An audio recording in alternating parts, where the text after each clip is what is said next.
Avez-vous déjà songé à entamer une thérapie? Et comment avez-vous choisi votre professionnel? Surtout, est-ce que ça a fonctionné au niveau du feeling dès la première séance? Faire un travail sur soi, décider de prendre ce temps pour soi, c'est déjà un grand pas. Ça demande du courage, de la motivation, donc il est fondamental de bien choisir son thérapeute, que ce soit un psychologue, un psychiatre, un psychothérapeute, pour construire une belle relation. Ça s'appelle l'alliance thérapeutique. Dans cette vidéo, je vous explique cette notion et surtout restez bien jusqu'à la fin dans le conseil de psy où je vous donne des astuces pour bien choisir votre thérapeute. Bonjour à toutes et à tous et bienvenue sur l'Aparté Psy, la chaîne qui vous parle de psychologie. Dans cette vidéo, je vous parle de l'alliance thérapeutique, cette notion qu'on utilise beaucoup en thérapie. C'est une notion qui a vu le jour grâce au célèbre Sigmund Freud, médecin, neurologue et fondateur du célèbre courant de psychanalyse. Alors, Sigmund, pour les intimes, aimait beaucoup réfléchir, améliorer, développer ses théories et ses types de thérapie. Il a très vite réfléchi aux ingrédients qui pouvaient conduire à un bon résultat de chaque thérapie. Et il s'est rendu compte que pour qu'une thérapie fonctionne, c'est-à-dire que pour que le patient ait de bons résultats et avance, il fallait certes que le professionnel soit compétent pour l'accompagner, c'est quand même mieux, mais c'était pas suffisant.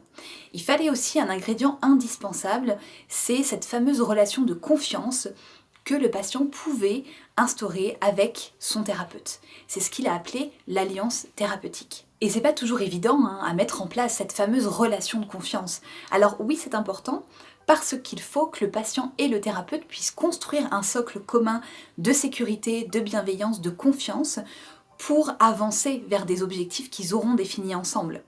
Et il y a un savant cocktail en fait d'ingrédients à respecter, à mélanger pour que cette fameuse alliance thérapeutique puisse voir le jour. C'est pas toujours simple, pourquoi?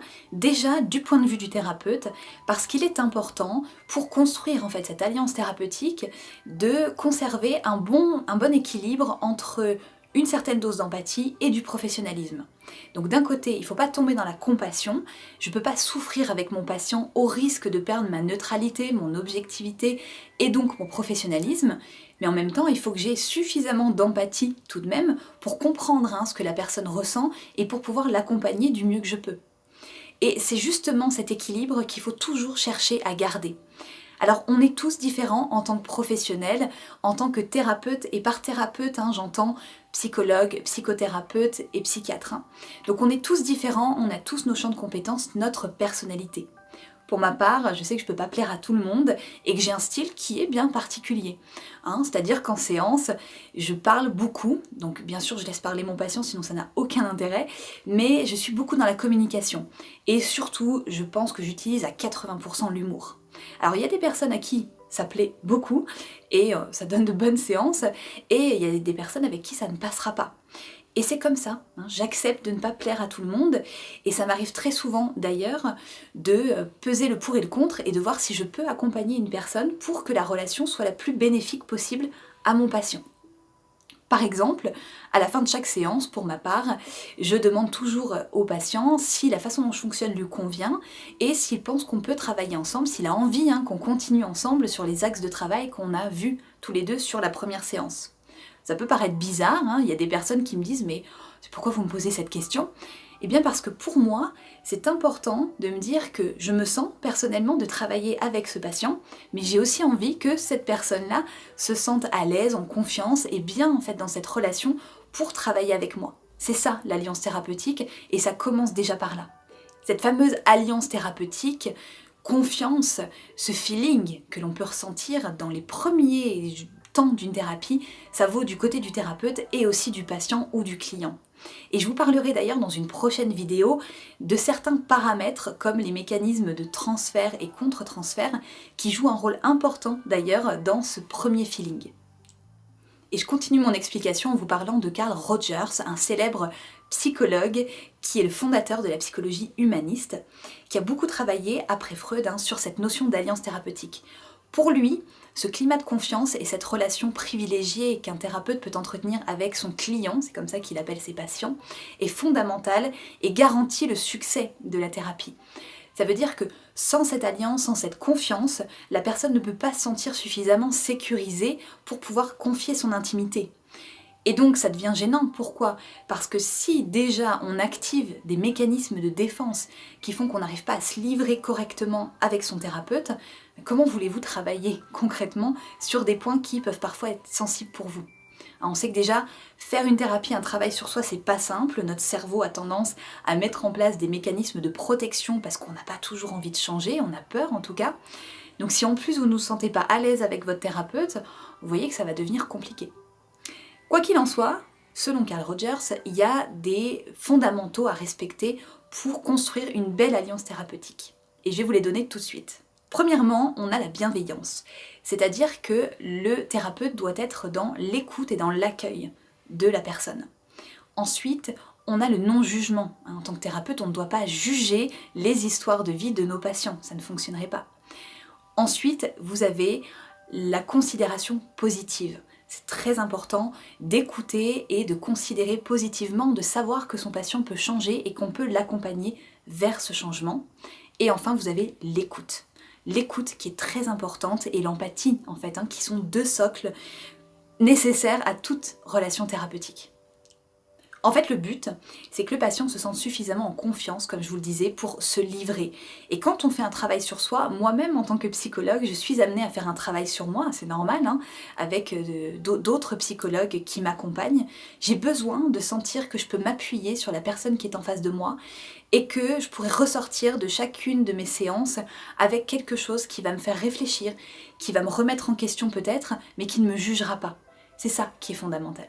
Et du côté du patient maintenant, ou du client, ça dépend les courants, on va dire, de psychothérapie, eh bien, il faut aussi se dire qu'il y a tout un tas de mécanismes qui s'activent quand on rencontre son thérapeute, donc encore une fois, psychologue, psychiatre, un psychothérapeute, pour la première fois. Déjà, il y a le mécanisme de première impression. Et là, je vous renvoie à ma vidéo sur les biais cognitifs où je vous explique vraiment comment ça se passe au niveau de ce phénomène-là. Et dites-vous bien que dans un mécanisme de première impression, eh bien on va analyser inconsciemment pas mal de paramètres pour savoir si on ressent ce feeling positif ou au contraire si on est dans un feeling négatif. Donc ça se fait beaucoup à l'intuition, au ressenti, parce qu'on analyse et le langage, effectivement, les mots, la teneur de la discussion, mais on va aussi analyser, sans forcément s'en rendre compte, le langage corporel et les mimiques. Et là, soit ça passe, soit ça ne passe pas. Alors bien sûr, je ne vous conseille pas d'analyser concrètement les faits et gestes de votre thérapeute, ce serait bizarre, ça vous ferait perdre du temps, ça ne serait pas vraiment fonctionnel. Bien que, petite anecdote perso là, il y a un de mes patients un jour qui m'a fait l'analyse détaillée sur sa deuxième séance de tout ce qu'il avait remarqué chez moi en termes de mimique, en termes de gestuelle et qu'il avait mis très à l'aise. Donc le résultat de son analyse, c'est qu'il avait envie de travailler avec moi pour ces raisons-là. Bon bref, on en a beaucoup ri et ça a donné le ton d'une superbe alliance thérapeutique pour la suite de la thérapie. En tout cas, je vous conseille pas de faire la même chose parce que ça prend quand même de l'énergie et c'est pas nécessaire. Mais faites confiance à votre intuition. Je vous le répéterai jamais assez, l'intuition, ce n'est pas que quelque chose qu'on ne maîtrise pas. C'est aussi votre cerveau qui va analyser inconsciemment, sans que vous vous en rendiez compte, plusieurs paramètres d'une situation pour vous dire si cette situation est positive, sécuritaire pour vous, ou si elle vous met en insécurité, donc si elle est négative. Et votre cerveau, dans ces moments-là, quand on rencontre une personne pour la première fois, va analyser les mimiques, les gestuels, le ton de la voix, la teneur du discours, le message peut-être qui est véhiculé quand vous discutez avec quelqu'un. Donc, si vous sentez une personne, eh bien c'est un premier pas très positif qui va dire que la thérapie va bien se passer.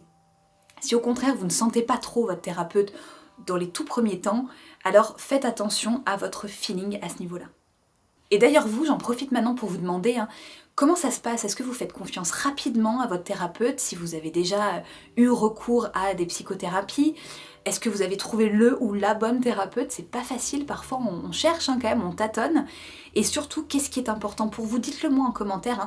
Quels sont les points sur lesquels vous vous focalisez pour savoir si ça va bien fonctionner ou pas avec votre thérapeute? Allez, on va passer maintenant au conseil de psy. Juste avant d'y arriver, comme d'habitude, un petit rappel, si vous avez aimé cette vidéo, partagez-la, mettez le petit pouce vers le haut, c'est sympa pour la vidéo, et abonnez-vous. Souvenez-vous bien d'activer la cloche pour ne rater aucune des prochaines vidéos qui sortiront. Et je vous retrouve tout de suite dans le conseil de psy. On arrive maintenant au conseil de psy. Je vais vous donner deux types de conseils. Premièrement, avant d'avoir eu la première séance avec le professionnel que vous aurez choisi. Deuxièmement, après la première session pour savoir si vous pouvez continuer de travailler avec cette personne. Premièrement, donc avant la première séance, pour choisir votre professionnel, déjà renseignez-vous sur ses qualifications. En France, il existe des titres protégés qui sont les titres de psychologue, de psychothérapeute, de psychiatre. Donc faites bien attention quand vous choisissez déjà votre professionnel parce que c'est un premier gage de qualité. Ça ne suffit pas parce que ça vous donne une idée du professionnalisme, mais pas entièrement. Donc contactez la personne que vous aurez choisie par rapport à ses spécialisations, par rapport à sa philosophie, soit par mail, soit par téléphone, bref, posez-lui vos questions, demandez-lui quelles sont ses spécialités, s'il a l'habitude de travailler avec telle ou telle problématique. L'idée, c'est que vous soyez déjà un peu en confiance avant d'aller au premier rendez-vous. Deuxième conseil, durant la première séance, vous avez fixé votre rendez-vous avec le professionnel de votre choix, donc vous vous retrouvez au moment de la première rencontre. Fiez-vous à votre intuition, ça c'est très important. Si vous sentez qu'il y a quelque chose qui coince, si le feeling ne passe pas, si votre cerveau vous dit quelque part qu'il y a quelque chose qui ne vous va pas, c'est pas la peine de forcer en fait. Pourquoi ? Parce que si vous forcez la relation, vous risquez d'activer chez vous des mécanismes de défense. Et déjà qu'on n'a pas très envie de changer, même si on aimerait bien pouvoir le faire, si vous rajoutez en plus des barrières, des obstacles qui activent vos mécanismes de protection, ben ça va vous prendre du temps. Donc c'est pas nécessaire de se forcer. Le deuxième conseil là-dedans va avec le premier.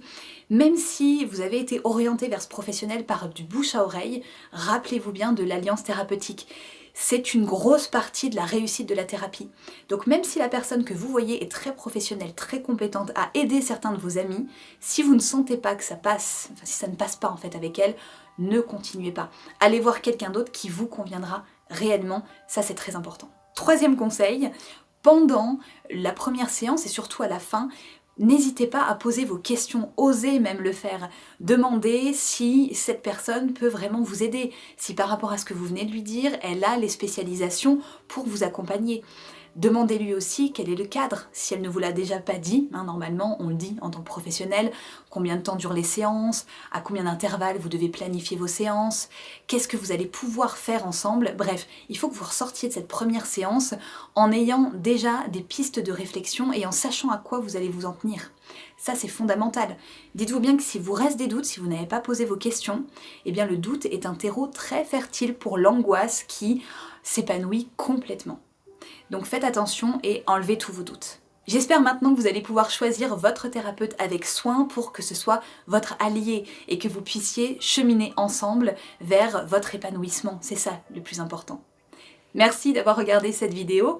Si la psychologie vous intrigue, rendez-vous sur mon site où vous pouvez consulter mes dernières nouveautés, les webinars, les articles.